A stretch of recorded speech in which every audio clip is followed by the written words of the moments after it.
शिक्षक शिक्षा YouTube channel पे आप सभी का फिर से बहुत बहुत स्वागत है।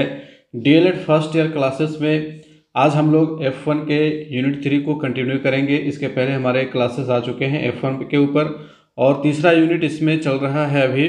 और तीसरे यूनिट के ऊपर कुछ टॉपिक के ऊपर क्लासेस आ चुके हैं और आज हम लोग उससे आगे बढ़ेंगे। और पिछले क्लास में एक चीज़ मिसिंग रह गया था कि प्रीवियस ईयर क्वेश्चन को मैंने डिस्कस नहीं किया था और आप लोगों ने कमेंट किया था कि सर प्रीवियस ईयर क्वेश्चन को भी डिस्कस कर दिया जाए। यूनिट 3 से कौन कौन से प्रश्न पूछे गए हैं पिछले साल, तो आइए उससे संबंधित आपके जवाब दे दिए जाएं। आप यहाँ पे देखिएगा कि इकाई 3 शिक्षा और ज्ञान विविध परिप्रेक्ष्यों की समझ से विगत वर्षों में पूछे गए प्रश्न, और इस टॉपिक से ज़्यादा सवाल नहीं पूछे जाते हैं, एक दो सवाल पूछे जाते हैं। तो उसी तरह से आप लोगों को यहाँ देखने को मिलेगा। यहाँ पहला सवाल आप देखिएगा कि शिक्षा अज्ञानता से मुक्ति दिलाती है, और ये दर्शन शास्त्र का विषय है, दर्शन शास्त्र से सवाल है। और इसमें एक टॉपिक हमारा है, यहाँ पे आप देखिएगा ज्ञान की अवधारणा और ज्ञान को समझने के आधार, विभिन्न प्रकार के आधार और दृष्टिकोण, जिसमें दर्शन शास्त्र को समझना है। ज्ञान, शिक्षा और ज्ञान का दर्शन क्या कहता है। तो वहीं से ये सवाल पूछा गया था कि शिक्षा अज्ञानता से मुक्ति दिलाती है, इस कथन का विश्लेषण करना है। ठीक है, तो इसका विश्लेषण कर सकते हैं अगर आप शिक्षा की महत्ता को आसानी से समझते हैं, शिक्षा के महत्व को समझते हैं और शिक्षा क्यों जरूरी है, इसके बारे में लगभग हर एक शिक्षित व्यक्ति जो है वो अपनी समझ रखता ही है। तो आप अपने आधार पे, अपने अनुभवों के आधार पर इसका उत्तर आराम से दे सकते हैं। और ये लघु उत्तरीय प्रश्न में पूछा गया है, तो 75 से 100 शब्दों के बीच इसका आंसर देना होता है। तो 100 शब्द तो आप आराम से इसमें लिख सकते हैं। अगला प्रश्न है कि शिक्षा के विभिन्न प्रक्रियाओं के बारे में चर्चा करें। और शिक्षा के विभिन्न प्रक्रियाओं के बारे में हम लोगों ने चर्चा की पिछले क्लास में। उसमें आदर्शवाद, प्रकृतिवाद और भी बहुत प्रकार हम लोगों ने देखा था। तीसरा प्रश्न पूछा गया है कि शिक्षा के मूल्य के बारे में आपकी क्या अवधारणा है, स्पष्ट करें। तो देखिए, शिक्षा के मूल्य और ये शिक्षा अज्ञानता से मुक्ति दिलाती है, ये दोनों एक दूसरे से संबंधित प्रश्न हैं। और यह प्रश्न जो है, पहला प्रश्न 2022 में पूछा गया और ये तीसरा प्रश्न 2021 में पूछा गया है। और यहाँ पे शिक्षा के मूल्य अर्थात यह भी दर्शन से जुड़ा हुआ सवाल है। शिक्षा से संबंधित जो दर्शन है उससे संबंधित ये सवाल है। अगला प्रश्न देखिए कि सूचना और ज्ञान में क्या अंतर है, उदाहरण सहित स्पष्ट करें। 2021 में ये सवाल पूछा गया लघु उत्तरीय सेक्शन में। तो इसके ऊपर आज हम लोग डिस्कशन करेंगे कि सूचना से आप क्या समझते हैं। ज्ञान की अवधारणा और ज्ञान के परिप्रेक्ष्य हम लोगों ने पिछले क्लास में डिस्कस कर लिया है। तो आप इस क्लास को देखने के बाद इतना कैपेबल हो जाएंगे कि इस प्रश्न का आसानी से उत्तर दे सकेंगे। अगला प्रश्न है ज्ञान प्राप्ति के विभिन्न स्रोतों का उल्लेख करें। तो ज्ञान को प्राप्त करने के विभिन्न माध्यम है, विभिन्न साधन है, विभिन्न स्रोत हैं, उससे संबंधित यह सवाल है। तो आज के इस क्लास को देखने के बाद आपका यह आंसर मिल जाएगा। यह भी लघु उत्तरीय टाइप का क्वेश्चन है, 2021 में पूछा गया था। छठा क्वेश्चन है कि बच्चों का अनुभव स्वयं में ज्ञान का महत्वपूर्ण स्रोत है, जिसके आधार पर कक्षा में सीखने सिखाने की प्रक्रिया को संचालित करना चाहिए, विश्लेषण करें। तो इसमें देखिए थोड़ा सा आपको जीन पियाजे का, यहाँ पे जीन पियाजे के अनुसार से आपको आंसर लिखना होगा, जीन पियाजे को कोट करते हुए, कि बच्चों का अनुभव स्वयं में ज्ञान का महत्वपूर्ण स्रोत होता है। जीन पियाजे ने क्या कहा था कि बच्चे जो हैं वो ज्ञान के सक्रिय अन्वेषक होते हैं, ज्ञान के अन्वेषण करता होते हैं, वातावरण से अंतः क्रिया करके वो चीज़ों को सीखते हैं। तो बच्चों का अनुभव जो है वो स्वयं में ज्ञान का महत्वपूर्ण स्रोत है। और आज के इस क्लास में हम लोग अनुभव के ऊपर चर्चा करेंगे कि अनुभव क्या होता है, ठीक है, प्रत्यय क्या होता है, हमारा कॉन्सेप्ट जो आप कहते हैं कि कॉन्सेप्ट क्लियर नहीं हो रहा है, तो कॉन्सेप्ट क्या होता है, इन्फॉर्मेशन क्या होता है, नॉलेज क्या होती है, इन सारी चीज़ों के बारे में आज के इस क्लास में हम लोग चर्चा करेंगे। अगला प्रश्न पूछा गया है कि पुस्तकीय ज्ञान निरर्थक है, व्याख्या कीजिए। अगर केवल कोई बच्चा जो है केवल किताबी ज्ञान को रखता है तो यह उसके लिए निरर्थक हो जाता है। क्या आपको ऐसा लगता है? इसकी व्याख्या करना है। यह प्रश्न 2020 में लघु उत्तरीय सेक्शन में पूछा गया था। तो आप इसका आंसर जो है 100 शब्दों में दे सकते हैं। अगला प्रश्न है कि शिक्षा नए समाज बनाने की प्रक्रिया होती है। इसका वर्णन करना है। तो शिक्षा एक नए समाज बनाने की प्रक्रिया होती है, बिल्कुल इस बात से हर कोई सहमत होता है। शिक्षा के कारण जो है एक नए सोसाइटी का डेवलपमेंट होता है, और जैसे जैसे शिक्षा का प्रसार होता है वैसे वैसे समाज में बदलाव देखने को मिलते हैं। तो शिक्षा जो है नए समाज बनाने की बिल्कुल एक अच्छी प्रक्रिया है, और इसका वर्णन भी आपको करना है। लघु उत्तरीय प्रश्न के सेक्शन में ये सवाल पूछा गया है। देखिए एक बार फिर से क्वेश्चन रिपीटेड है, सूचना और ज्ञान में क्या अंतर है। यह सवाल 2020 में पूछा गया था। और इधर आप देखिएगा कि सूचना और ज्ञान में क्या अंतर है, 2021 में भी यह सवाल पूछा गया है। ज्ञान मीमांसा से आप क्या समझते हैं, विवेचना करें। 2020 में यह लघु उत्तरीय सेक्शन में पूछा गया है। तो ज्ञान मीमांसा यानी कि ज्ञान की खोज, ज्ञान कैसे हम प्राप्त करेंगे, ज्ञान से संबंधित जो भी दार्शनिक के तथ्य होते हैं उसके संबंध में, उसके संदर्भ में आपको यहाँ पे लिखना होता है। नेक्स्ट क्वेश्चन है कि ज्ञान प्राप्ति के विभिन्न स्रोतों का उल्लेख करें। तो आज के इस क्लास में हम लोग इस पॉइंट को डिस्कस करेंगे कि हम ज्ञान कैसे प्राप्त कर सकते हैं, और यह भी क्वेश्चन रिपीटेड है, पहले भी आया, 2020 में भी ये पूछा जा चुका है। अगला सवाल है कि ज्ञान की अवधारणा को विस्तारित रूप से समझाइए, और यह दीर्घ उत्तरीय प्रश्न वाले सेक्शन में आया हुआ है। तो इसका उत्तर आपको 250 शब्दों में लगभग देना होता है। तो ज्ञान की अवधारणा के संदर्भ में हम लोगों ने पिछले क्लास में डिटेल से डिस्कशन किया हुआ है, और ज्ञान की अवधारणा से संबंधित बहुत सारे तथ्यों को हम लोगों ने पिछले क्लास में डिस्कस किया था। अच्छे शिक्षण की क्या विशेषताएं होती हैं, इसके संदर्भ में भी आप लोगों को लिखना है। तो अच्छे शिक्षण के संदर्भ में आज के इस क्लास में आप लोगों को देखने को मिल जाएगा। शिक्षा नए समाज बनाने की एक प्रक्रिया है, वर्णन कीजिए। 2019 के दीर्घ उत्तरीय प्रश्न के सेक्शन में था, और यह सवाल भी रिपीटेड क्वेश्चन है। तो ज्ञान की अवधारणा से लेकर के कहाँ तक हम लोग पिछले क्लास में डिस्कस कर लिए थे, आप ये सारी चीज़ पिछले क्लास में देख चुके हैं।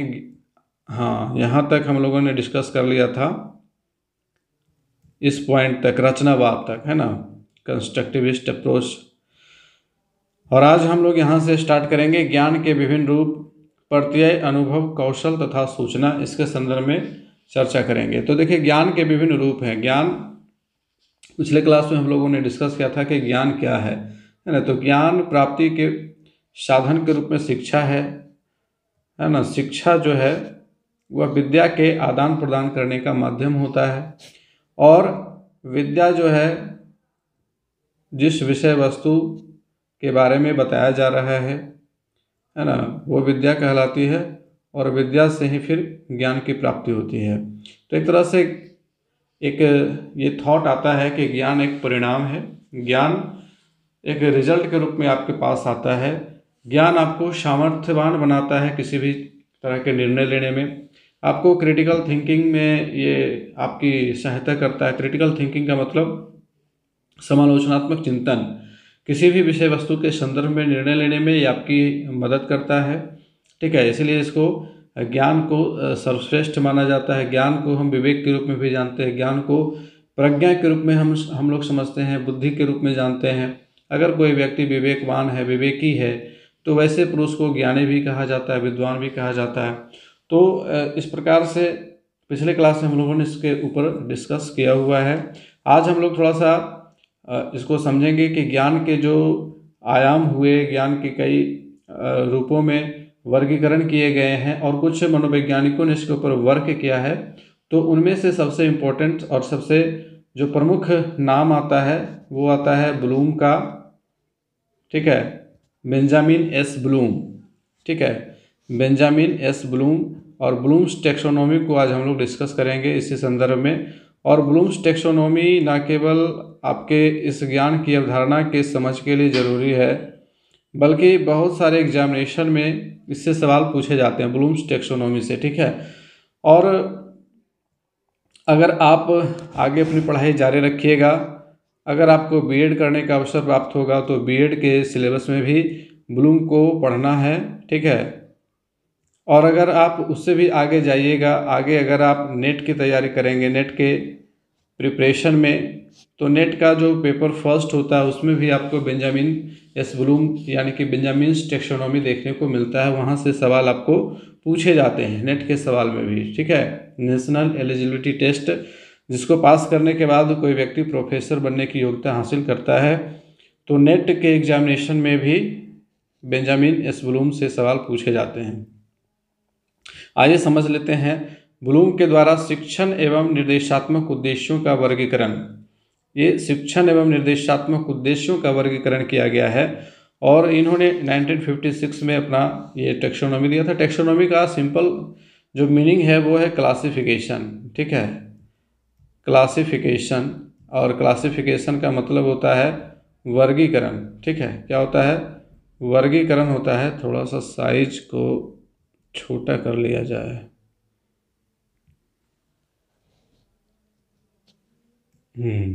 अब ठीक है। ब्लूम्स टेक्सोनॉमी 1956 में इन्होंने अपना टेक्सोनॉमी दिया था, अपना क्लासिफिकेशन दिया था। तो ब्लूम के अनुसार ज्ञान के मुख्य रूप से 3 आयाम हैं, ठीक है। ब्लूम के अनुसार ज्ञान के मुख्य रूप से 3 आयाम है। ज्ञान को इन्होंने 3 भागों में वर्गीकृत किया है और पहला भाग जो है वो ज्ञानात्मक क्षेत्र कहलाता है, जिसको हम लोग कॉग्निटिव डोमेन कहते हैं।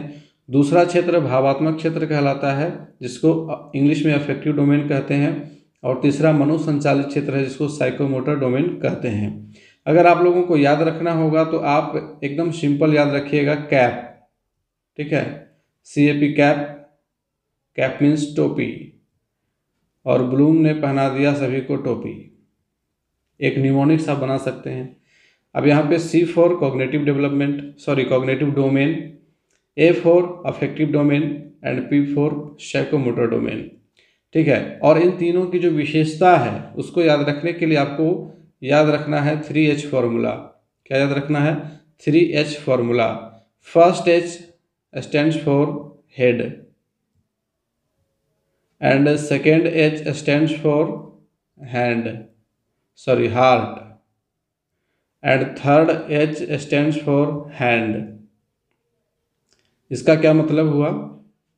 अब देखिए, ज्ञानात्मक क्षेत्र जो है कॉग्निटिव डेवलपमेंट, कॉग्निटिव डोमेन जो है वो हमारे मानसिक विकास से जुड़ा हुआ है, हमारे मस्तिष्क के विकास से जुड़ा हुआ है। इसलिए first H stands for head, ये हमारे हेड से जुड़ा हुआ है, ठीक है, ये हमारे मस्तिष्क के विकास से जुड़ा हुआ है। और जो दूसरा है अफेक्टिव डोमेन, ये हमारे भाव से जुड़ा हुआ है, और भाव कहाँ होते हैं? तो दिल में होते हैं। इसलिए H फॉर हार्ट, ठीक है, हार्ट मीन्स हृदय। तो हृदय में भाव बसते हैं, हृदय से प्रेम वगैरह वगैरह हम लोगों ने जो कुछ सुना है। तो हम ये मान करके चलते हैं कि दिल जो है वो भावना से जुड़ा होता है, जबकि ऐसा कुछ वास्तविक रूप में होता नहीं। बायोलॉजिकल कहीं भी कंडीशन में ऐसा प्रूव नहीं हुआ अभी तक कि हार्ट का कोई लेना देना जो है वो आपके भाव से है। तीसरा है मनोसंचालित क्षेत्र, और मनोसंचालित क्षेत्र का मतलब होता है कि हमारे शारीरिक विकास का जो है वो यहाँ पे डोमिनेशन आता है। और मनोसंचालित क्षेत्र को समझने के लिए H रखा गया है, यानी कि हैंड। अगर हम अपने हाथों से वस्तुओं को पकड़ पा रहे हैं, अपने हाथों से पेड़ पर चढ़ रहे हैं, यानी कि हमारा स्थूल गत्यात्मक कौशल विकसित हो गया है। हम ड्राइंग बना रहे हैं, चित्र में रंग भर रहे हैं, यानी कि हमारा फाइन मोटर डेवलपमेंट भी हुआ है, ठीक है। तो सूक्ष्म गत्यात्मक कौशल और स्थूल गत्यात्मक कौशल, ये दोनों ही कौशल हो चुके हैं। तो ये जुड़ा हुआ है आपका मनोसंचालित क्षेत्र से, जो हैंड के रूप में यहाँ पे प्रदर्शित करता है। तो ब्लूम्स टेक्सोनॉमी के बारे में सबसे पहला चीज़ आपको याद रखना है कि ब्लूम ने ज्ञान के 3 आयाम बताए। इन्होंने ज्ञान का वर्गीकरण 3 भागों में किया। पहला भाग कॉग्निटिव डोमेन कहलाता है, ज्ञानात्मक क्षेत्र कहलाता है, और यह व्यक्ति के मानसिक विकास से जुड़ा हुआ है। किससे जुड़ा हुआ है? तो व्यक्ति के मानसिक विकास से जुड़ा हुआ है। और दूसरा क्षेत्र भावात्मक क्षेत्र कहलाता है, यह व्यक्ति के भावों से जुड़ा हुआ है, व्यक्ति के सांवेगिक विकास से जुड़ा हुआ है। किससे जुड़ा हुआ है? तो सांवेगिक विकास से जुड़ा हुआ है, ठीक है। और मनोसंचालित क्षेत्र तीसरा क्षेत्र है, जो व्यक्ति के शारीरिक विकास से जुड़ा हुआ है। तो मुख्य रूप से इन्होंने विकास के 3 क्षेत्रों को देखा। एक कॉग्निटिव डोमेन यानी कि मानसिक विकास, दूसरा दूसरा जो है वो है सांवेगिक विकास, हमारे संवेगों का विकास, और तीसरा हमारा फिजिकल डेवलपमेंट यानी कि साइकोमोटर डोमेन। इसमें देखिए साइको मोटर 2 चीज़ें हैं, केवल मोटर नहीं है। मोटर का केवल अगर मोटर रहेगा तो उसका मतलब हो गया कि हमारा फिजिकल डेवलपमेंट। लेकिन साइको, तो साइको जो है वो साइकी वर्ड से बना है, ठीक है, PSYCHE, इसको पढ़ते हैं साइकी, ठीक है, इसको क्या पढ़ते हैं, साइकी, याद रखिएगा। और साइकी का मतलब होता है मन, इसी वर्ड से साइकोलॉजी बना है, ठीक है, मनोविज्ञान, ठीक है। तो यहाँ पे साइको मोटर का मतलब क्या होगा, तो साइको का मतलब हमारा मन और मोटर का मतलब हमारा शरीर। अगर हमारे मस्तिष्क और हमारे शरीर में समन्वय है, अगर आप हंसना चाहते हैं तब आप हंस पा रहे हैं, अगर आप रोना चाहते हैं तब आप रो पा रहे हैं, अगर आप दौड़ना चाह रहे हैं तो आप दौड़ पा रहे हैं, आपका बॉडी उसी चीज़ के अकॉर्डिंग काम कर रहा है जैसा आपका मस्तिष्क उसको ऑर्डर दे रहा है। तो यहाँ पे मतलब हो गया कि आपके मस्तिष्क के, तंत्रिका तंत्र के और शरीर के बीच अच्छा समन्वय स्थापित है। तो ये कहा जाएगा कि आपका साइकोमोटर डोमेन बिल्कुल फिट है। लेकिन अगर कोई व्यक्ति है जो कि शारीरिक रूप से किसी भी दृष्टिकोण से अक्षम है, असमर्थ है, जैसे कि आप लोगों ने बहुत सारे दिव्यांग बच्चों को देखा होगा, तो वो क्यों होता है, क्योंकि मनोसंचालित क्षेत्र उन लोगों का पूरी तरह से डेवलप नहीं हो पाता है। इसी वजह से उन व्यक्तियों में या उन बच्चों में कुछ ऐसी समस्याएं देखने को मिलती हैं जो उन्हें सामान्य जीवन से या सामान्य बच्चों से थोड़ा सा अलग कर देती हैं और समाज की अवधारणा उसके संदर्भ में थोड़ी सी बदल जाती हैं। तो यहाँ पे ब्लूम के वर्गीकरण में ये 3 क्लासिफिकेशन यानी कि 3 वर्गीकरण हम लोग देखते हैं और इन तीनों की विशेषता भी हम लोगों ने समझ लिया है। उम्मीद है कि ब्लूम के ये 3 क्षेत्र आप लोगों को समझ में आ गए होंगे। अब आगे हम लोग बढ़ेंगे। ज्ञानात्मक क्षेत्र को इन्होंने 6 भागों में बांटा है, ठीक है, तो उस स्तर को भी हम लोग समझेंगे। प्रत्येक डोमेन के अलग अलग लेवल्स हैं और उन लेवल्स को भी समझना है, ठीक है। तो आइए देख लेते हैं। यहाँ पे देखिए, सबसे पहले ज्ञानात्मक क्षेत्र हमारा कॉग्निटिव डोमेन जो है वो किन किन लेवल से होकर के गुजरता है, और ये नीचे से ऊपर की ओर इसका रेंज है, ठीक है। रेंज जो है नीचे से ऊपर की ओर है, यानी कि जो सबसे निचले स्तर पर है वो हमारा बेसिक चीज़ है, और जो सबसे हाईएस्ट लेवल पर है वो सबसे हमारा हाईएस्ट ग्रोथ जो है वो शो करता है, दिखाता है, ठीक है। तो यहाँ पे जो पहला हमारा बेसिक पोजीशन पे है वो है ज्ञान। और ज्ञान का मतलब यहाँ पे ब्लूम का ये मतलब नहीं है कि ज्ञान जो है वो परिणाम वाला, इनका ये मतलब यहाँ पे नहीं है। इनका यहाँ पे ज्ञान का मतलब है कि जो सूचनाएं, एक तरह से आप कह सकते हैं जो इन्फॉर्मेशन हम लोग इकट्ठा करते हैं अपने इंद्रियों के माध्यम से, हम अपने वातावरण के माध्यम से, वो हमारे मस्तिष्क में फीड होती जाती हैं, वही ज्ञान है, ठीक है। और यह ज्ञान जो है सबसे बेसिक चीज़ है ज्ञानात्मक क्षेत्र के अनुसार से। और ये किसका क्लासिफिकेशन है, तो ये ब्लूम्स का क्लासिफिकेशन है, ब्लूम का टेक्सोनॉमी है। इसके ऊपर आइएगा तो इसके ऊपर है अंडरस्टैंडिंग, यानी कि बोध। अगर आपके पास बहुत सारी सूचनाएं इकट्ठा हो गई हैं, आपने बहुत सारी चीज़ों का नॉलेज ग्रहण कर लिया है, एक्वायर कर लिया है, तो अब उसके ऊपर होनी चाहिए अंडरस्टैंडिंग, यानी कि अब उसके संदर्भ में आपको बोध होना चाहिए उन चीज़ों का जिसको आप जानते हैं, जिसके बारे में आपको पता है, ठीक है। अब इसके बाद इसके ऊपर आइएगा तो वो है अनुप्रयोग, जिसको हम लोग एप्लीकेशन कहते हैं। अगर कोई व्यक्ति अपनी जानकारी को कार्य रूप में परिणत करने योग्य है तो हम कहेंगे कि वह व्यक्ति अपने ज्ञान का अनुप्रयोग कर पा रहा है, ठीक है। और इसके ऊपर आइएगा तो है एनालिसिस, यानी कि विश्लेषण। हम जो कुछ जानते हैं, जो कुछ अपने समाज में देखते हैं, अपने वातावरण में देखते हैं, अगर हम उसका विश्लेषण करने में सक्षम है तब हम कह सकते हैं कि हम इस लेवल तक पहुंच गए हैं। क्या सही है क्या गलत है इसके बारे में सोचना, या फिर जो भी चीज़ें हमारे सामने आती हैं हम उसका विश्लेषण करने लग जाते हैं, उसके ऊपर डिस्कशन करने लग जाते हैं, अपना पक्ष रखते हैं, बहुत सारे फैक्ट से उसको सही या गलत साबित करने का प्रयास करते हैं। दैट मीन्स कि आपके पास एनालिटिकल कैपेसिटी आ गई है, आप किसी भी चीज़ को लेकर के एनालिसिस कर सकते हैं।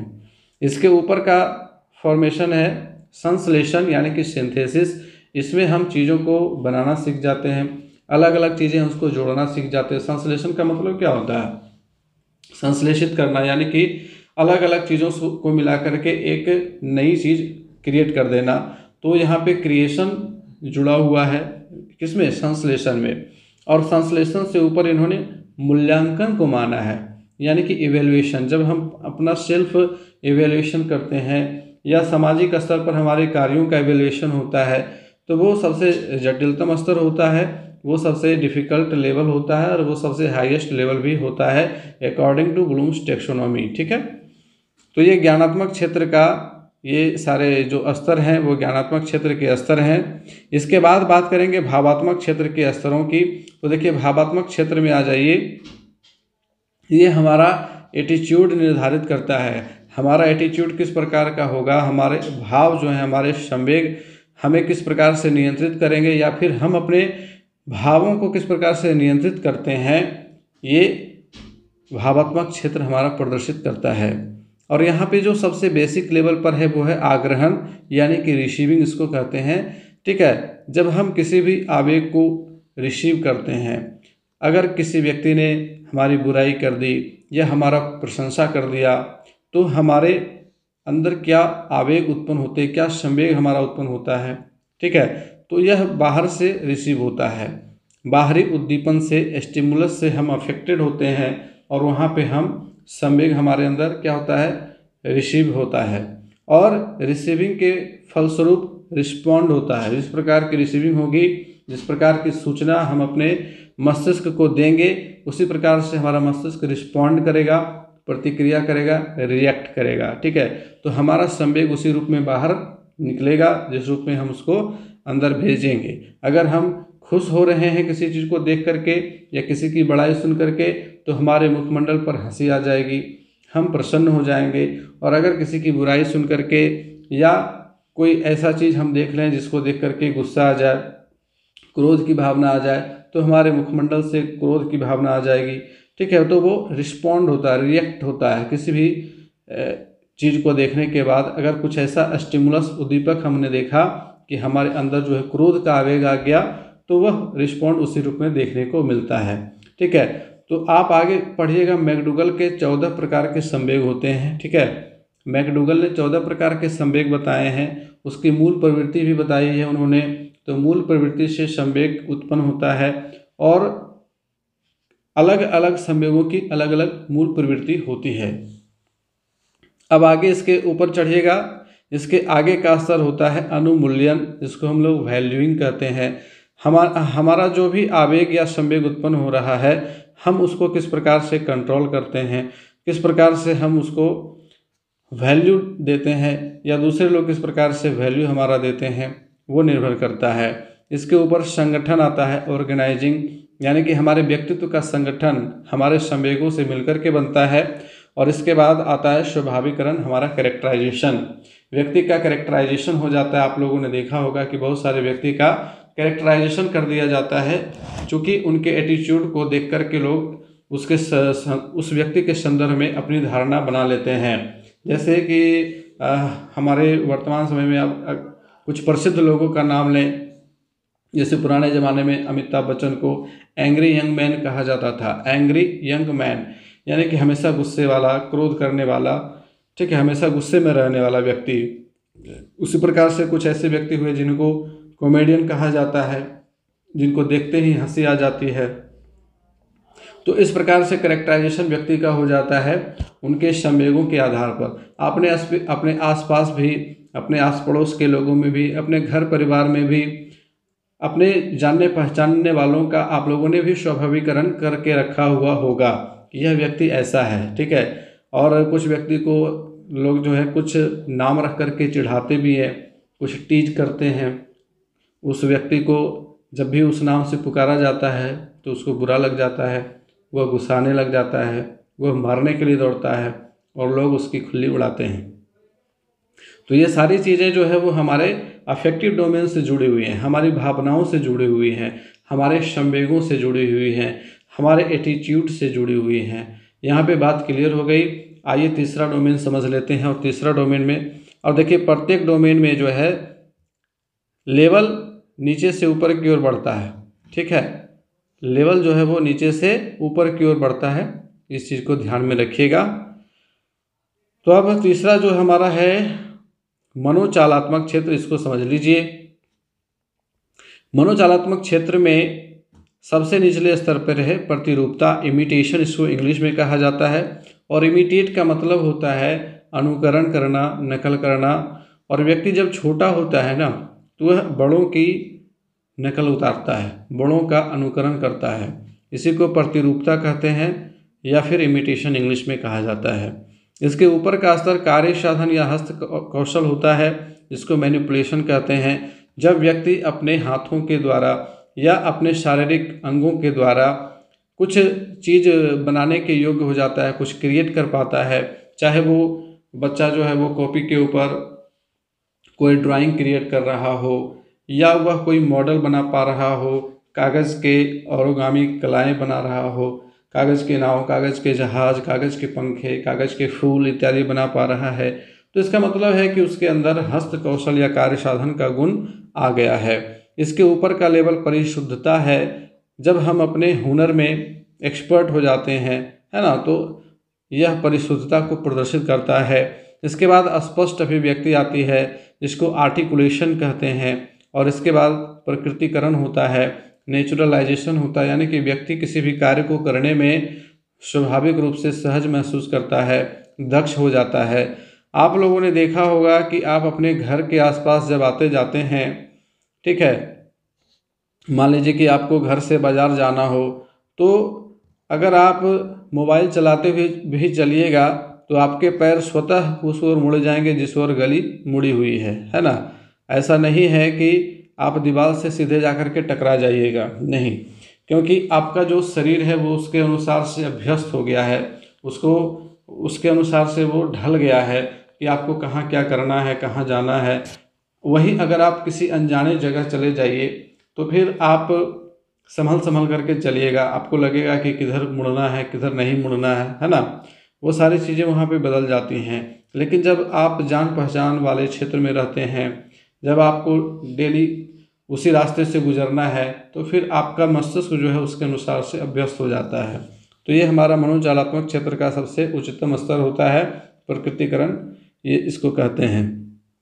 और अलग अलग व्यवसायों में ये देखा जाता है। अब जैसे सैनिक है, शुरुआत में अगर सैनिक को बंदूक चलाने की ट्रेनिंग जब दी जाती है तो उसे बंदूक चलाने में हिचकिचाहट होती है, उसका निशाना अच्छे से नहीं लगता है।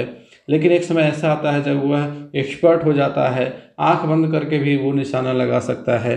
दैट मीन्स कि वहाँ उसका प्रकृतिकरण हो चुका है। तो इस प्रकार से ब्लूम्स टैक्सोनॉमी को हम लोगों ने समझ लिया है। अब आगे बढ़ेंगे। अब देखिए ब्लूम्स टैक्सोनॉमी पे और भी ज़्यादा वर्क हुआ और इनके एक असिस्टेंट थे क्रेथवुल, ठीक है, क्रेथवुल इनके असिस्टेंट थे। किनके असिस्टेंट थे? तो ब्लूम्स के असिस्टेंट थे। ब्लूम जब अपना 1956 में थ्योरी दे रहे थे, उस टाइम पे इनको असिस्ट कर रहे थे क्रेथवुल, और लगातार इन्होंने उसके ऊपर काम जारी रखा। और इनके साथ एक और साथी मिले एंडरसन, और एंडरसन और क्रेथवुल इन दोनों ने मिलकर के ब्लूम टैक्सोनॉमी में संशोधन करते हुए अपना एक नया टैक्सोनॉमी दिया, ठीक है, जिसको एंडरसन एवं क्रेथवुल का वर्गीकरण कहते हैं। यह 2001 में इन्होंने दिया और इन्होंने सबसे पहले इस ज्ञानात्मक क्षेत्र को थोड़ा सा बदल दिया, ठीक है, ज्ञानात्मक क्षेत्र को इन्होंने बदला। इन्होंने अपना ज्ञानात्मक क्षेत्र दिया और उसमें इन्होंने ज्ञान को हटा करके यहाँ पे फैक्चुअल इन्फॉर्मेशन डाल दिया, फैक्चुअल नॉलेज डाल दिया, तथ्यात्मक ज्ञान कर दिया इसको।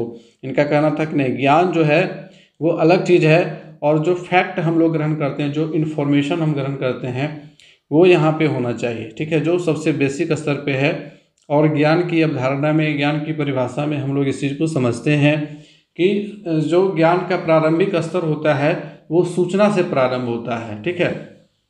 तो जो हम पढ़ रहे हैं, बुक पढ़ रहे हैं या किसी व्यक्ति को सुन रहे हैं, जैसे आप मुझे सुन रहे हैं तो आपको मेरे द्वारा सूचना मिल रही है, ना कि ज्ञान मिल रहा है। नहीं, ज्ञान अलग चीज़ है, ज्ञान अलग लेवल पे आ जाता है। ज्ञान का जो स्तर है वो काफ़ी हाई होता है।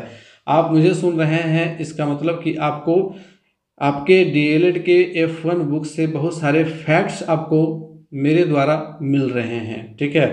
तो आपको यहाँ पे फैक्चुअल नॉलेज केवल मिल पा रहा है। ऐसा आप ना समझे कि मैं आप लोगों को ज्ञानी बनाने का यहाँ पे प्रयत्न कर रहा हूँ। मैं केवल यहाँ पे फैक्ट आप लोगों को बता रहा हूँ और आप केवल फैक्ट को सुन पा रहे हैं, ठीक है। और ये भी ऑनलाइन मोड में। अगर ऑफलाइन मोड होता तो दूसरी बात होती, क्योंकि ऑफलाइन मोड में छात्र और शिक्षक के बीच अंतःक्रिया होती है, और अंतःक्रिया करने का मतलब यहाँ पे ये होगा कि छात्र जो है वो शिक्षकों को रीड करता है और शिक्षक भी छात्रों को रीड करते हैं, और दोनों में एक दूसरे के प्रति बंधन बनता है, एक बॉन्ड बनता है जिसके बीच विश्वास होता है, और उसी विश्वास के आधार पर छात्र शिक्षक के ऊपर भरोसा करता है और शिक्षक छात्र के ऊपर भरोसा करता है। और ये बॉन्ड जिन छात्र और शिक्षकों के बीच अच्छा बनता है, वहाँ पे लर्निंग जो प्रोसेस है वो बहुत ही सुगम हो जाता है और दोनों की लर्निंग बढ़ती चली जाती है ना। ऐसा नहीं है कि शिक्षक बहुत ज्ञानी है और उन्हीं के पास सारा नॉलेज है, नहीं। शिक्षक अपने छात्रों से बहुत कुछ सीखते जाते हैं, ठीक है। उनके सवालों से उनके तंतु खुलते चले जाते हैं, तो वो सारी चीज़ें ज्ञान के अंदर आती हैं। लेकिन जब आप केवल फैक्ट को सुन रहे हैं तो यहाँ पे क्या है, केवल हम फैक्ट आपको बताते जा रहे हैं और आप उनको सुनते जा रहे हैं, ठीक है। तो यहाँ पे क्या है, फैक्चुअल नॉलेज का आदान प्रदान केवल प्रदान हो रहा है, आदान तो हो नहीं रहा है, ठीक है। मैं आप लोगों को देख नहीं पा रहा हूँ और आप लोगों से कुछ इंटरेक्ट नहीं कर पा रहा हूँ, तो यहाँ केवल प्रदान करने का काम हो पा रहा है। तो बिल्कुल ये सबसे निम्नतम स्तर का आप इसको कह सकते हैं, ज्ञान का एक रूप जो सबसे निम्नतम स्तर का है, फैक्चुअल नॉलेज, ठीक है। तो एंडरसन एवं क्रेथवुल ने कॉग्निटिव डेवलपमेंट में संशोधन करते हुए इसके स्तर में बदलाव लाया और सबसे निचले स्तर पर इन्होंने तथ्यात्मक ज्ञान को रखा। किसको रखा? तथ्यात्मक ज्ञान को रखा, यानी कि फैक्चुअल नॉलेज को रखा। इन्होंने नॉलेज को हटाया और उसमें फैक्ट को डाला, ठीक है। और इसके बाद अंडरस्टैंडिंग को रखा, इसके बाद एप्लीकेशन को रखा, इसके बाद फिर एनालिसिस को रखा और संश्लेषण को हटा दिया, ठीक है। संश्लेषण को हटा दिया और मूल्यांकन को रखा, और इस देखिए संश्लेषण का नाम चेंज करके क्रिएशन कर दिया, ठीक है। क्या कर दिया? क्रिएशन, यहाँ पे अट नहीं पा रहा है, क्रिएशन लिखेंगे यहाँ पे ऊपर में, क्रिएशन यानी कि रचना, ठीक है। संश्लेषण को इन्होंने खत्म कर दिया, संश्लेषण का और विशुद्ध नामकरण कर दिया रचना। जब आप क्रिएट करते हैं, है ना, व्यक्ति या कोई भी बच्चा, हम उसको सबसे तेज मानते हैं जिसके अंदर कुछ रचना करने की क्षमता है, यानी कि जो सृजनशील बालक है, जो प्रतिभाशाली से भी ऊपर हो जाता है, सृजनशीलता जिसमें आ जाती है, जो कुछ नया बना सकता है, ठीक है। जितने भी वैज्ञानिक हुए, जितने भी अन्वेषक हुए, जिन्होंने नवीन चीज़ें खोज की, नई चीज़ें खोज करके दुनिया को दी, वे सभी सृजनशील बालक की श्रेणी में आते हैं, जिन्होंने नया चीज़ सृजन किया, नई थॉट, नई थिंकिंग उनके मस्तिष्क में आई, जो पहले के इंसानों ने नहीं सोचा, उन्होंने वो सोचा और वो करके दिखाया। तो वो सबसे हाईएस्ट लेवल होता है हमारे कॉग्निटिव डेवलपमेंट का, जिसको इन्होंने क्रेथवुल एवं एंडरसन ने रचना नाम दिया, क्रिएशन नाम दिया, और इसको उन्होंने सबसे टॉप लेवल पे रखा। तो ज्ञानात्मक क्षेत्र को इन्होंने चेंज कर दिया इस रूप में, ठीक है। और इनका जो वर्गीकरण है, ज्ञान का वर्गीकरण, इन्होंने ज्ञान के 4 आयाम बताए। एंडरसन एवं क्रेथवुल के अनुसार ज्ञान के 4 आयाम हैं, जबकि यहाँ पे ब्लूम ने 3 आयाम बताए थे, ठीक है। लेकिन एंडरसन एवं क्रेथवुल ने कितने आयाम बनाए? 4 आयाम इन्होंने बना दिए। पहला इन्होंने फैक्चुअल नॉलेज को रखा, दूसरा इन्होंने कंसेप्चुअल नॉलेज को रखा, यानी कि संकल्पनात्मक ज्ञान। हमारे पास जब फैक्ट आते हैं, उन फैक्टों का हम संश्लेषण विश्लेषण वगैरह करके हम उसके ऊपर कंसेप्ट अपना डेवलप करते हैं, हम अपनी समझ बनाते हैं, हम अपनी अवधारणा बनाते हैं। और जब किसी विषय से संबंधित अवधारणा हमारे मन में बैठ जाती है, बन जाती है, फिर हम उसका प्रोसीजर करते हैं, यानी कि प्रक्रियात्मक ज्ञान इसको कहते हैं, यानी कि ज्ञान को क्रिया के रूप में परिवर्तित कर देना। आपने जो कुछ सीखा उसको आप इम्प्लीमेंट करना जानते हैं, दैट मीन्स कि आपके पास प्रोसीजरल नॉलेज है। और अगर आपने जो कुछ सीखा आप उसका इम्प्लीमेंटेशन करना नहीं जानते हैं, तो आप, इसका मतलब है कि आपके पास प्रोसीजरल नॉलेज नहीं है और आपने इधर जो कुछ सीखा उसमें कुछ कमी रह गई है। सपोज दैट कि आपने विद्युत धारा के चैप्टर में विद्युत परिपथ बनाना सीखा, लेकिन प्रैक्टिकल लाइफ में, व्यवहारिक जीवन में आप विद्युत परिपथ का निर्माण नहीं कर पा रहे हैं, तो इसका ये मतलब है कि उस दौरान आपने सीखने के इन दोनों चीज़ों में कुछ कमी रह गई। ठीक है, और यह कमी किसी भी स्तर पर हो सकती है, शिक्षक के स्तर से हो सकती है, आपकी खुद के स्तर से हो सकती है। ठीक है, तो तथ्यात्मक ज्ञान और संकल्पनात्मक ज्ञान दोनों अगर अच्छे से व्यक्ति को मिल जाता है, विद्यार्थी को मिल जाता है, तो फिर उसके पास आ जाता है प्रोसीजरल नॉलेज, यानी कि प्रक्रियात्मक ज्ञान, जब ज्ञान को वह धरातल पर लागू करने में सक्षम हो जाता है। उसके बाद आता है प्रतिसंज्ञानात्मक ज्ञान, जो मेटा कॉग्निटिव डेवलपमेंट होता है, और ये माइंड का सबसे हाईएस्ट लेवल कहलाता है। एंडरसन एवं क्रेथवोल ने कहा कि दिमाग का या मानव मस्तिष्क का सबसे उच्चतम स्तर, सबसे सर्वश्रेष्ठ स्तर प्रतिसंज्ञानात्मक ज्ञान है। जब व्यक्ति को अपनी आत्मा का ज्ञान हो जाता है, उसको प्रतिसंज्ञानात्मक ज्ञान कहते हैं। ठीक है, चलिए यहाँ पे एंडरसन एवं क्रेथवोल के द्वारा शिक्षण एवं निर्देशात्मक उद्देश्यों का वर्गीकरण हम लोगों ने समझ लिया। अब आइए एक और वर्गीकरण समझ लेते हैं, गैगने एवं ब्रिग्स के द्वारा शिक्षण एवं निर्देशात्मक उद्देश्यों का वर्गीकरण। और ये आपके डीएलएड के बुक में नहीं दिया हुआ है, इसे मैंने कहीं और से लिया हुआ है और ये काफ़ी इम्पोर्टेंट है, इसीलिए इसे लिया गया है। गैगने एंड ब्रिग्स टेक्सोनॉमी इन्होंने 1996 में दिया था और इन्होंने वर्गीकरण जो किया वो 5 भागों में वर्गीकरण किया। पहला इन्होंने बौद्धिक कौशल के रूप में रखा, इंटेलेक्चुअल स्किल्स, और इन्होंने स्किल नाम दिया। ठीक है, इन्होंने ज्ञान वगैरह नाम नहीं दिया। यहाँ पे आप देखिएगा क्षेत्र है, यहाँ पे ज्ञान है, और इन्होंने कौशल कह दिया। क्या कहा? कौशल। और आगे टॉपिक में हम लोग समझेंगे कि कौशल किसे कहते हैं, कौशल से आप क्या समझते हैं, स्किल हमारे अंदर क्या होती है। तो इन्होंने इंटेलेक्चुअल स्किल नाम दिया, बौद्धिक कौशल। जब बौद्धिक स्तर पर कोई व्यक्ति कुशल हो जाए, यानी कि किसी भी चीज़ को सीखने में दक्ष हो जाए, तो इसका मतलब है कि उसके पास इंटेलेक्चुअल स्किल्स मौजूद है। इसके बाद है ज्ञानात्मक रणनीतियाँ, जिसको हम लोग कॉग्निटिव स्ट्रेटजीज कहते हैं, यानी कि हमारे मस्तिष्क के विकास के लिए हम जो स्ट्रेटजी अपनाते हैं, जो रणनीति अपनाते हैं। जैसे कि आप अपने डीएलएड के कोर्स को कंप्लीट करने के लिए आपने बहुत सारी स्ट्रेटजी बनाई होगी।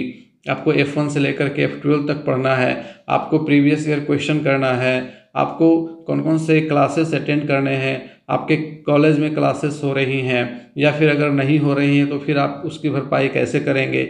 इसके लिए आप लोगों ने यूट्यूब पे सहारा लिया होगा, और यूट्यूब पे जब आपने सर्च किया होगा तो हो सकता है कि हमारा वीडियो आ गया होगा और आप हमारे वीडियो को इस टाइम पे देख रहे हैं। ये सभी आपकी रणनीति के हिस्सा है कि आप अपना डीएलएड कोर्स कैसे करना चाहते हैं और कैसे आपका प्रोसीजर चलेगा, कैसे आपकी स्ट्रेटजी चलेगी। आगे आप सीटेट की तैयारी कीजिएगा तो सीटेट की तैयारी के संदर्भ में भी अपनी अलग रणनीति बनाइएगा। ठीक है, तो किसी भी चीज़ को, और यहाँ पे ज्ञान से जुड़ी हुई कोई भी रणनीति हम लोग बनाते हैं तो वो सारी चीज़ें आती हैं ज्ञानात्मक रणनीतियों के अंतर्गत। इसके बाद तीसरा जो यहाँ वर्गीकरण इनका हुआ, ओरल इन्फॉर्मेशन, मौखिक सूचना। अगर हम किसी अन्य व्यक्ति से उसके किसी भी वस्तु के संदर्भ में या किसी भी व्यक्ति, किसी विचार, किसी भी संस्था इत्यादि के बारे में अगर कोई सूचना प्राप्त करते हैं तो उसको हम ओरल इन्फॉर्मेशन कहते हैं। ठीक है, मौखिक सूचना कहते हैं। जैसे सपोज दैट कि अगर एक व्यक्ति है या फिर आपका दोस्त है जो कहीं मार्केट घूमने गया हुआ था और मार्केट में किसी का मर्डर हो गया और वह दोस्त आपको आकर के उसकी सूचना देता है, तो उसको आप मौखिक सूचना कहिएगा। ठीक है, आपने खुद नहीं देखा, आपने अपने दोस्त के मुंह से यह बात सुनी है। यहाँ पे इसके बाद है संचालन तंत्र और शारीरिक क्षमता, जिसको मोटर स्किल कहते हैं। और मोटर स्किल के अंतर्गत 2 स्किल आते हैं, याद रखिएगा। एक होता है ग्रॉस मोटर स्किल और दूसरा होता है फाइन मोटर स्किल। ठीक है, हिंदी में बात करें तो ग्रॉस को कहते हैं स्थूल गत्यात्मक कौशल। सर यहाँ पे लिखने में थोड़ी सी परेशानी हो रही है।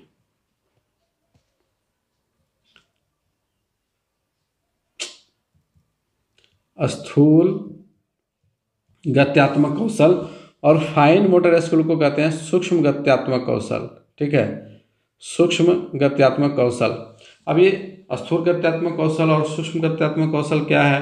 तो अगर कोई बच्चा अपने हाथ, पैर एवं शरीर के अन्य अंगों का इस्तेमाल करके कोई काम कर पा रहा है, जैसे कि वह दौड़ रहा है, वह पेड़ पर चढ़ रहा है, वह कूद पा रहा है, उछल पा रहा है, दैट मीन्स कि उसका स्थूल गत्यात्मक कौशल बहुत अच्छे ढंग से हुआ है, उसका विकास बहुत अच्छे ढंग से हुआ है। ठीक है, और सूक्ष्म गत्यात्मक कौशल की जब हम बात करते हैं तो उसमें कुछ महीन काम आ जाते हैं, जैसे कि कोई सुई में धागा पिरो रहा है, कोई बच्चा ड्राइंग बना रहा है, ड्राइंग बना करके उसमें कलर कर रहा है।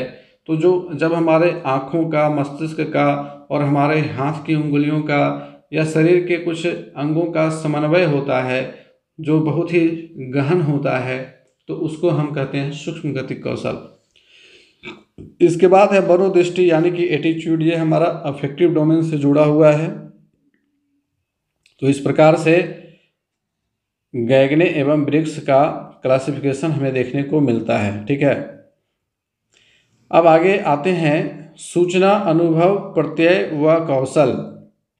ये काफ़ी इम्पोर्टेंट टॉपिक है और इससे सवाल आपको पिछले क्लासेस में देखने को मिला है, तो आराम से समझते चलिएगा।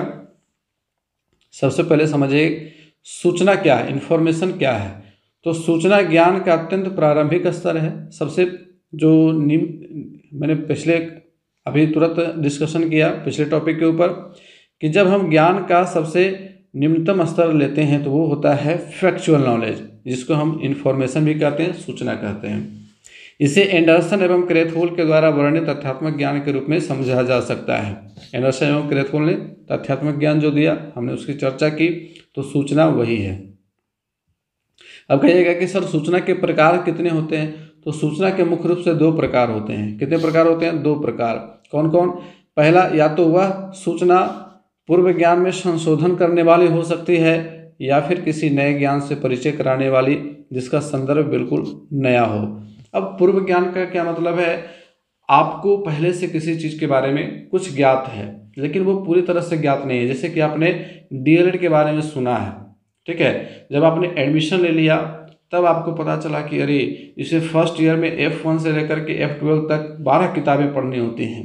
अब आपके पूर्व ज्ञान में आपने केवल डीएलएड को सुना था। डीएलएड क्या होता है, इसके संदर्भ में बहुत सारी चीज़ें आप लोगों को पता नहीं थी, क्या पढ़ना है नहीं पढ़ना कुछ नहीं पता था। आप लोगों को लगता होगा कि हम साइंस के स्टूडेंट हैं तो हमें साइंस पढ़ने को मिलेगा। जो आर्ट्स के कैंडिडेट हैं उनको लगता होगा कि हमको आर्ट्स पढ़ना होगा। जो कॉमर्स वाले होंगे उनको लगता होगा कि कॉमर्स पढ़ेंगे। लेकिन जब यहाँ आए तो पता चला कि तीनों को एक ही चीज़ पढ़ना है, क्योंकि डीएलएड का एक ही सिलेबस होता है, वो सभी के लिए इक्वल होता है, सभी के लिए बराबर होता है। F1 से लेकर के F12 तक की किताबें सभी को पढ़नी है, एसीपी में सभी को जाना है, एक्शन रिसर्च सभी को लिखना है, ठीक है। तो वो सारी चीज़ें सभी के लिए एक समान है। तो क्या हुआ कि आपके पूर्व ज्ञान में संशोधन हो गया, यहाँ पे मॉडिफिकेशन हो गया। आपका पूर्व ज्ञान कम था, अधूरा था, उसमें मॉडिफाई हो गया, ठीक है। तो एक सूचना ये हो गई और एक सूचना जो बिल्कुल अलग होगी, बिल्कुल नई होगी। जैसे कि आप एसीपी में जाइएगा, आपने पहले कभी नहीं सुना होगा कि विद्यालय अनुभव कार्यक्रम क्या होता है, एक्शन रिसर्च कैसे बनाते हैं, स्कूल डायरी कैसे लिखते हैं, ये आपके लिए बिल्कुल नया होगा। तो जब किसी नए ज्ञान से परिचय कराने वाली अगर कोई सूचना हो जिसका संदर्भ बिल्कुल नया हो तो यह दूसरे प्रकार की सूचना होती है, ठीक है। चलिए अगला टॉपिक हमारा इसी में है कि सूचना प्राप्ति के साधन क्या क्या हैं। तो देखिए सूचना प्राप्ति के भी दो साधन मुख्य रूप से हैं, ठीक है। मुख्य रूप से दो प्रकार के साधन हैं। एक तो आपका पर्सनल एक्सपीरियंस है और दूसरा है कि दूसरे व्यक्ति के एक्सपीरियंस से आप सीखते हैं, ठीक है। अभी जैसे कि यहाँ पे हम एक एग्जाम्पल लेंगे, पहले इसको देख लीजिए कि सूचनाएं मुख्य रूप से स्वयं के प्रत्यक्षीकरण, स्वयं का प्रत्यक्षीकरण।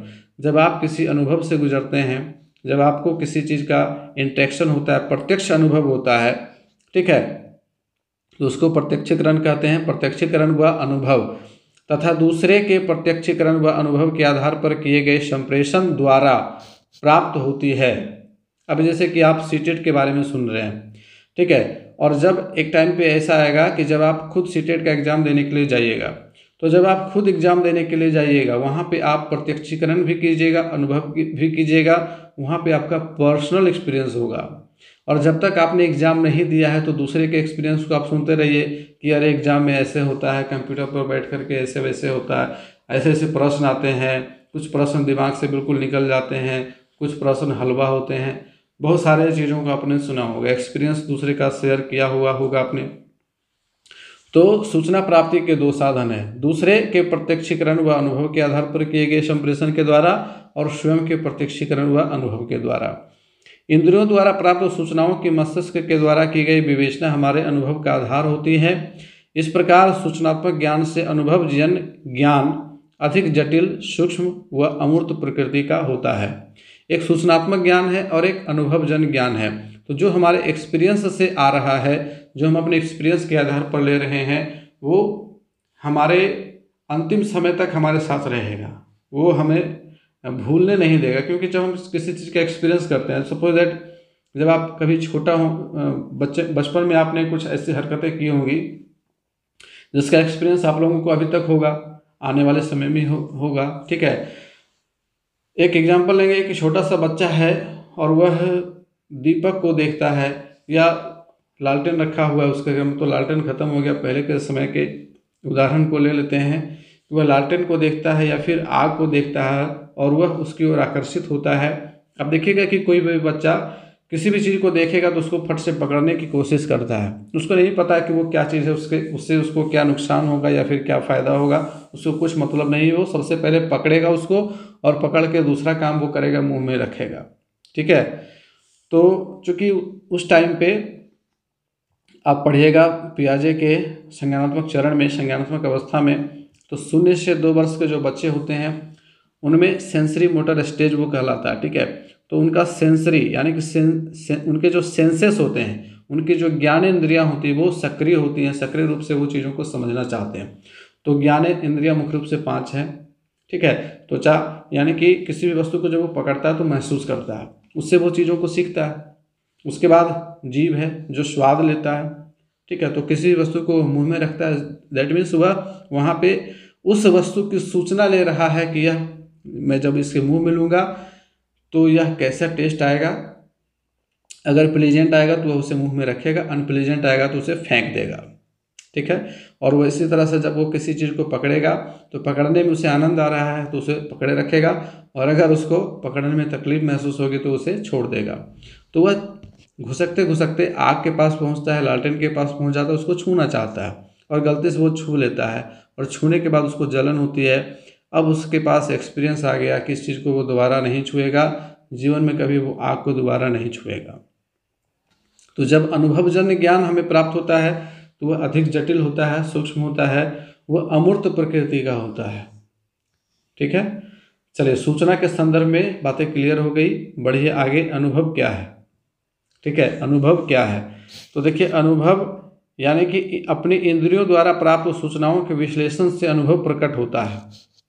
अनुभव, एक्सपीरियंस, अभी हम लोगों ने क्या कहा कि हम जब अपने ज्ञानेंद्रियों के माध्यम से किसी भी चीज़ को महसूस करते हैं, उसका विश्लेषण करते हैं, उसके संदर्भ में जानकारी जुटाते हैं, तो वो हमारे अनुभव के अंदर समाहित हो जाता है।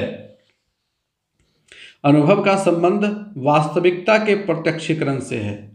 जब हम वास्तविक सिचुएशन से गुजरते हैं, है ना, एक आपने सुना किसी के मुंह से कि एग्जामिनेशन में ऐसे ऐसे क्वेश्चंस आते हैं, और एक हुआ कि आप खुद बैठ करके देख लिए कि कैसे कैसे क्वेश्चंस आते हैं, किस तरह के सिचुएशन होते हैं। दैट मीन्स कि आपने जब रियलिटी में रियल चीज़ों को एक्सपीरियंस किया, वो आपके एक्सपीरियंस का हिस्सा बन जाती हैं, ठीक है। अनुभव ज्ञान का आधार होता है। अनुभव क्या है, तो वो ज्ञान का आधार है। हम जो कुछ भी सीखते हैं उसका बेस हमारा एक्सपीरियंस होता है। अनुभव रूपी ज्ञान ही बुनियादी ज्ञान होता है। जो बेसिक नॉलेज इसको हम लोग कहते हैं वह हमारे अनुभव रूपी ज्ञान ही होता है। और बहुत सारे व्यक्ति जो कभी विद्यालय नहीं गए, जिन्होंने कभी औपचारिक शिक्षा नहीं ग्रहण की, वे कैसे सीखते हैं, वे कैसे अपने जीवन को चलाते हैं? अपने अनुभव के द्वारा ही, अपने एक्सपीरियंस के बदौलत ही वो सीखते हैं, और वही ज्ञान उनके काम आता है। अब ये सारी चीज़ हम क्यों सीख रहे हैं? क्योंकि हमें बनना है एक अच्छा शिक्षक, ठीक है। और एक अच्छा शिक्षक बनने के लिए एक अच्छा लर्नर बनना होता है। अच्छी अच्छी चीज़ों को सीखते रहना पड़ता है, ठीक है, लगातार सीखते रहना पड़ता है। सीखने की प्रक्रिया जीवन पर्यंत चलती रहती है और कोई भी व्यक्ति ऐसा नहीं कह सकता है कि वह अपने जीवन में पारंगत हो गया है ना। तो एक कुशल शिक्षक जो है वह बच्चों के अनुभवों को पाठ से जोड़ता है ताकि बच्चे को वो रियल चीज़ें लगी, ठीक है। वो चीज़ें जब उसको रियल लगेंगी, अपने जीवन से जुड़ी हुई लगेंगी, तो उसे जल्दी समझ पाएगा, ठीक है। तो यहाँ पे एक्सपीरियंस का पॉइंट क्लियर हो गया। आगे और भी क्लासेस में बहुत सारे टॉपिक हैं बचे हुए, तो यहाँ पे टाइम भी हमारा लगभग कंप्लीट हो गया है। तो अब आगे के क्लास में हम लोग मिलेंगे फिर से एक बार। तो मिलते हैं फिर से अगले क्लास में, तब तक के लिए गुड बाय, टेक केयर।